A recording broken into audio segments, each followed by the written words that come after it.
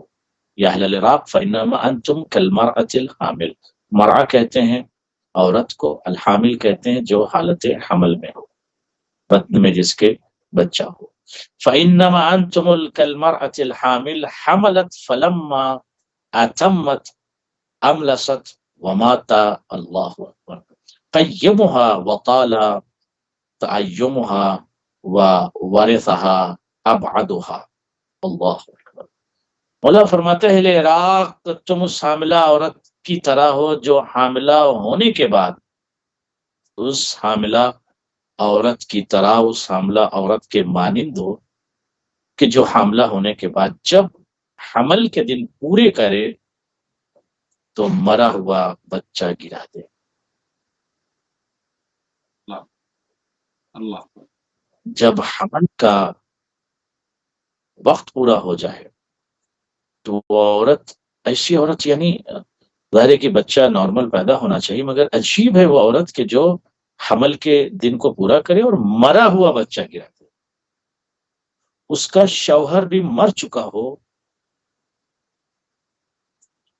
اور ظاہر ہے کہ جو بیوائیں ہوتی ہیں اور بیوہ ہونے کی جو مدت ہے وہ بھی دراز ہو چکی ہو، قریبی نہ ہونے کی وجہ سے دور کے عزیز ہی اس کے وارث ہوں۔ یعنی مولا نے کیا عظیم جملہ ارشاد فرمایا کہ جس کا نہ وارث ہو، شوہر بھی مر چکا ہو اور بطن میں بچہ ہو، اور جب حمل کی مدت پوری ہو جائے تو مرا ہوا بچہ گرا دے، اور قریبی وارث نہ ہو تو دور کے وارث اس کے وارث بن جاتے ہیں۔ یعنی تمہاری یہ حالت ہے، تمہاری یہ حالت، یعنی تمہاری کیفیت یہ ہے۔ اس کے بعد مولا فرماتی ہے، مولا نے ایک مثال دیا ہے کہ کتنی زحمت ہوتی ہے ایک ماں کے لیے، ایک خاتون کے لیے، کہ 9 مہینہ اپنے بطن مبارک میں وہ بچے کو رکھتی ہے، اور اس بچے کی تغذیہ ہوتی ہے، اسے غذا ملتی ہے، خدا کی جانب سے غذا عطا ہوتی ہے، غذا خدا عطا کرتا ہے، اور جب ولادت کا وقت ہوتا ہے تو ظاہر سی بات ہے کہ وہ تم مرے ہوئے بچے کو گرا دیتی ہو، شوہر پہلے سے مر چکا ہے، کوئی قریبی وارث نہ ہونے کی وجہ سے جو دور کے لوگ ہیں وارث ہو جاتے، تو ہر طرح سے تم اپنی تباہی مچائے ہوئے ہو، یعنی اس عورت کی طرح ہو جو اپنی تباہی تم نے ہر طرح سے مچا رکھی ہے، شعور نہیں ہے، شعار نہیں ہے، عقل نہیں تمہارے اندر۔ اس کے بعد مولا فرماتے ہیں اما واللہ ما آتیتکم اختیارا ولکن جئت الیکم سوقا ولقد بلغنی انکم تقولون علی یکذب قاتلکم اللہ فعلی من اکذب او علی اللہ فانا اول من آمن به ام علی نبیہ فانا اول من صدقه کلا واللہ ولکنها لہجۃ غبتم عنها ولم تکونوا من اہلها۔ یہ جملہ مولا کا عظیم ہے، اس پر غور فرمائے۔ باخدا اما واللہ، باخدا کیا کرے مولا، میں تمہاری طرف باخوشی نہیں آیا ہوں، میں تمہاری طرف اے اہل عراق، میں تمہاری طرف خوشی خوشی نہیں آیا ہوں، خوشی کے ساتھ نہیں آیا ہوں، بلکہ حالات سے مجبور ہو کر آ گیا ہوں۔ اللہ، میں تمہاری طرف خوشی سے نہیں آیا ہوں، حالات ایسے ہیں، حالات نے مجھے مجبور کیا۔ اس کے بعد فرماتے ہیں کہ وَلَقَدْ بَلَغْنِي أَنَّكُمْ تَقُولُونَ عَلِيٌّ يَكْذِبُ، مجھے یہ خبر ملی کہ تم میرے اوپر یہ بہتان لگاتے، میرے اوپر یہ تہمت لگاتے ہو کہ نعوذ باللہ ثم نعوذ باللہ ثم نعوذ باللہ. علی بن ابی طالب حق بیان سچ سے کام نہیں لیتے، یعنی صدق بیانی سے کام نہیں لیتے. کذب کا تم ہمارے اوپر تہمت لگاتے ہو کہ نعوذ باللہ علی صدق سے کام نہیں لیتے. میں دوسرا جملہ نہیں ادا کر رہا ہوں، اس لیے میں صدق کا استعمال کر رہا ہوں کہ نعوذ باللہ علی سچ نہیں بولتے. تم یہ میرے اوپر الزام لگاتے ہو، خدا تمہیں ہلاک کرے. قاتلکم اللہ، مولا نے یہ جملہ بد دعا جس کو کہہ دیجئے یا سینے سے نکلی ہوئی ایک آواز ہے علی بن ابی طالب ہے.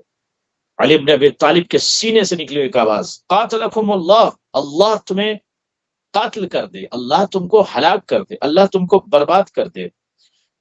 اس کے بعد مولا فرماتے ہیں فَعَلَىٰ مَنْ أَكْذِبْ أَوْ عَلَى اللَّهِ فَعَنَابُلُ مَنْ آمَنَ بِهِ أَمْ عَلَىٰ نَبِيِّهِ. یہ بتاؤ، تم یہ بتاؤ اہل عراق، تم یہ بتاؤ کہ میں کس پر جھوٹ باندھ سکتا ہوں یا جھوٹ بول سکتا ہوں؟ کیا اللہ پر یا اللہ کے متعلق؟ کیا تمہارا خیال ہے یہ کہ اللہ کے متعلق میں جھوٹ بول سکتا ہوں؟ میں سب سے پہلے اللہ پر ایمان لانے والا ہوں. اللہ پر ایمان لانے والا سب سے پہلے میں ہی تو ہوں. یعنی ان کو سمجھانے کے لیے مولا کہہ رہے ہیں کہ ظاہراً تمہیں تو پتا ہے کہ کائنات میں کوئی شخص ایسا نہیں ہے جس نے نبوت کی تصدیق مجھ سے پہلے کی ہو. تو نعوذ باللہ ثم نعوذ باللہ جو تم ہمارے متعلق گفتگو کرتے ہو اور ہم پر الزام لگاتے ہو، میں اللہ پر ایمان لانے والا ہوں، اس کے نبی پر، تو میں سب سے پہلے ان کی تصدیق کرنے والا ہوں. نبی کی تصدیق سب سے پہلے کرنے والا میں ہی تو ہوں. تو میں کس کے متعلق جھوٹ بولتا ہوں؟ کیوں یہ باتیں کرتے ہو میرے متعلق؟ کیوں میرے خلاف سازش کرتے ہو؟ کیوں جھوٹ اڑاتے ہو علی ابن ابی طالب کے خلاف؟ اللہ موسی صاحب یہاں رک کر ایک جملہ عرض کر دوں کہ جب مولا علی کے سامنے اور مولا علی کی زندگی میں اتنا خلاف تھے لوگ علی ابن ابی طالب کے، اور اتنے دشمن تھے اور اتنی سازشیں کہ علی ابن ابی طالب صدق سے کام نہیں لیتے یا سچائی سے کام نہیں لیتے، سچ نہیں بولتے، تو آپ سوچیں کہ شہادت کے بعد کتنا جب میں غفیر علی بن ابی طالب کے خلاف کھڑا ہو گیا ہوگا اور قلم چلنے لگے ہوں گے، اور چلے ہیں قلم، چلے راوی کے قلم، روات کے قلم، بکے ہوئے افراد کے قلم، بکے ہوئے صاحبان اسلام جو اپنے آپ کو کہتے تھے، بکے ہوئے مسلمین، اور ان کی فکریں بھی بک چکی تھیں، وہ سب کے سب علی کے خلاف قلم چل رہے تھے. میں اکثر جملہ کہتا ہوں کہ ایسے دور سے علی گزرے ہیں کہ جہاں پر علی کے خلاف قلم بھی علی کے خلاف، حکومت بھی علی کے خلاف، ذخائر بھی علی کے خلاف، عساکر بھی علی کے خلاف، افراد بھی علی کے خلاف، اصحاب بھی علی کے خلاف، سب کے سب علی کے خلاف تھے. اور اس دور سے اگر علی بچ کے اس دور تک پہنچے ہیں اور آج دنیا میں علی کا نام باقی ہے اور علی کرنے والے لوگ ہیں، تو سمجھ لیجئے یہ معجزہ ہے خدا کی جانب سے. ورنہ پوری طاقت تو لگا دی تھی جمہور نے، پوری طاقت لگا دی تھی عادہ نے، پوری طاقت لگا دی تھی معاویہ ابن ابی سفیان نے، سب نے پوری طاقت لگا دی تھی. مگر آج پوری کائنات میں علی کی صدا گونج رہی. یہ خدا کی جانب سے ہے، یہ خدا کی طرف سے مولا کے ساتھ معجزہ ہے. تو مولا فرماتے ہیں کہ یہ بتاؤ کہ میں رسول اللہ کی تصدیق کرنے والا، خدا کی قسم ایسا ہرگز نہیں ہے جو تم میرے متعلق گفتگو کرتے ہو کہ علی سچائی سے کام نہیں لیتے. میں سچائی سے کام لیتا ہوں، کیوں غلط بیانی کرتے ہو؟ خدا کی قسم ہرگز ایسا نہیں ہے، بلکہ وہ ایک ایسا انداز کلام تھا جو تمہارے سمجھنے کا نہ تھا. جب میں گفتگو کرتا ہوں تو ضروری نہیں کہ ہر کلام کو تم سمجھ جاؤ. میرا وہ انداز کلام تھا جسے تم سمجھ نہیں سکتے، اسے تم جھوٹ سمجھ رہے ہو، نعوذ باللہ. مولا نے یہ ثابت کر دیا کہ مولا کے کلام کو ضروری نہیں کہ ہر مخلوق سمجھ لے، ہر فرد، ہر شخص سمجھ لے. مولا نے خود کہہ دیا کہ جو تمہارے سمجھ کا نہ تھا، تمہاری سمجھ کے باہر تھا میرا وہ انداز کلام، میرا وہ بیان، میرا وہ کلام، میری وہ گفتگو، میرا وہ جملہ تمہارے سمجھ کے باہر تھا، اور نہ تم میں اس کے سمجھنے کی اہلیت تھی. تمہارے اندر اہلیت نہیں تھی کہ اس کلام کو تم سمجھ سکو. اس کا مطلب بہت سارے ایسے کثیر تعداد میں افراد ہیں جو مولا کے کلام کو نہیں سمجھ سکتی. یہ مولا خود کہہ رہے ہیں کہ تمہارے اندر اہلیت نہیں تھی کہ تم میرے کلام کو سمجھ سکو.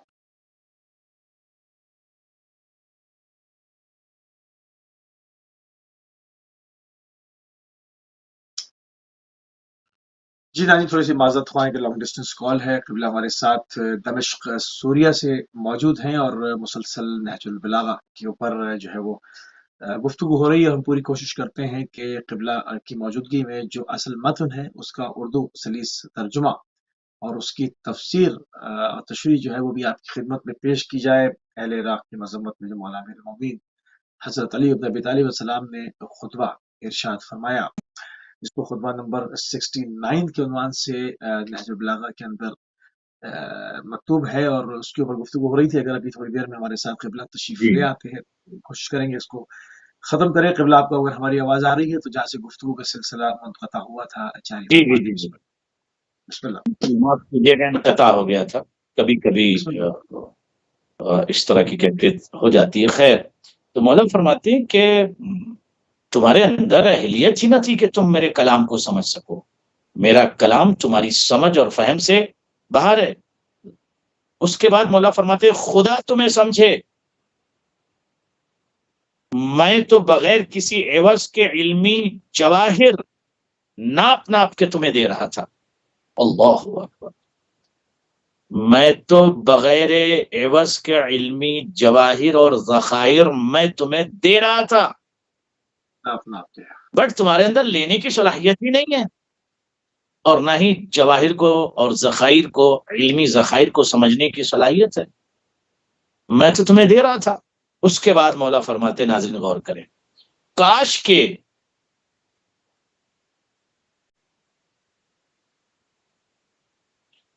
کی میری بات اور میری گفتگو کسی کے ظرف میں سما جاتی. اللہ، کوئی تو ایسا ہوتا، کسی کا ظرف تو ایسا ہوتا کہ میری بات اس کی ظرف میں اتر جاتی.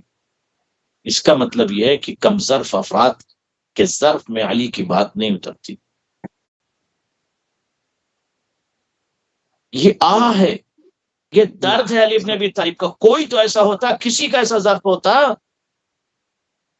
کہ جس کے ظرف میں میری بات اتر جاتی اور وہ سمجھ جاتا کہ میں کیا کہہ رہا ہوں، اور میرا مقصد کلام اور مقصد بیان کیا ہے، مفہوم کلام کیا ہے، سمجھ جاتا. مگر کم ظرف کے ظرف میں علی کی بات نہیں آتی، کم ظرف کے ظرف میں علی کی بات نہیں اترتی. ٹھہرو. اس کے بعد مولا فرماتے ہیں کہ وَلَكِنَّ لَهْجَةٌ غِبْتُمْ عَنْهَا وَلَمْ تَكُونُوا مِنْ أَهْلِهَا كَيْلًا بِغَيْرِ صَمْنٍ لَوْ كَانَ لَهُ بِعَا وَلَتَعْلَمُنَّ نَبَاهُ بَعْدَ حِينٍ. ٹھہرو، کچھ دیر بعد تم بھی اس کی حقیقت کو جان لو گے. اس کا مطلب مولا یہ ارشاد فرما رہے ہیں کہ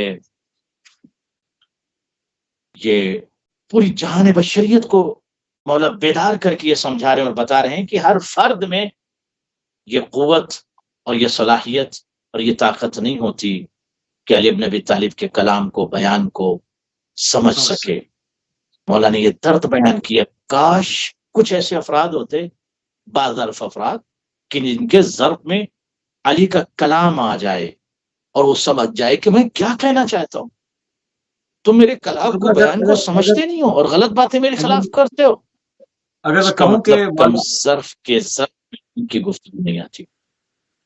اگر میں کہوں کہ مولا امیر المومنین مظلوم تاریخ تھے اور ہیں، اس پہ تھوڑی سی روشنی ڈال دیں تاکہ پھر ہم اگلے خطبے پہ جائیں. دیکھیں، علی بن ابی طالب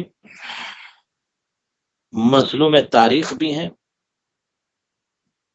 اور انسانیت کی تاریخ میں، آدمیت کی تاریخ میں سب سے مظلوم ترین فرد کو علی کہتے ہیں. کیوں مظلوم ترین فرد کو علی کہتے ہیں؟ اتنے ذخائر علم لے کر جو آسمان کی بلندیوں سے زمین پر اترے تھے، کاسہ افراد انسانی میں، دماغ بشر میں، فکر بشر میں، مزاج بشر میں، عقل بشر میں جو علوم کے ذخائر دینے کے لیے آئے تھے،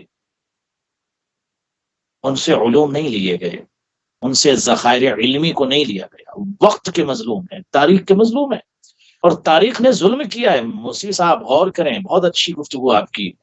تاریخ نے ظلم کیا علی پر، مورخ نے ظلم کیا علی پر، کاتب نے ظلم کیا علی پر، مؤلف نے ظلم کیا علی پر، مصنف نے بھی ظلم کیا علی پر، حکام نے ظلم کیا علی پر، آج بھی کر رہے خطبہ ہیں، نے آج بھی ظلم کیا ہے علی نامے بن ابی طالب پر، منابر پر جانے ہاں، والے نامے میں افراد اوپر جا جو رہے ہیں۔ جن کو معاویہ نے منابر پر بھیجا تھا کہ جاؤ اور علی کے خلاف بولو، سب نے ظلم کیا۔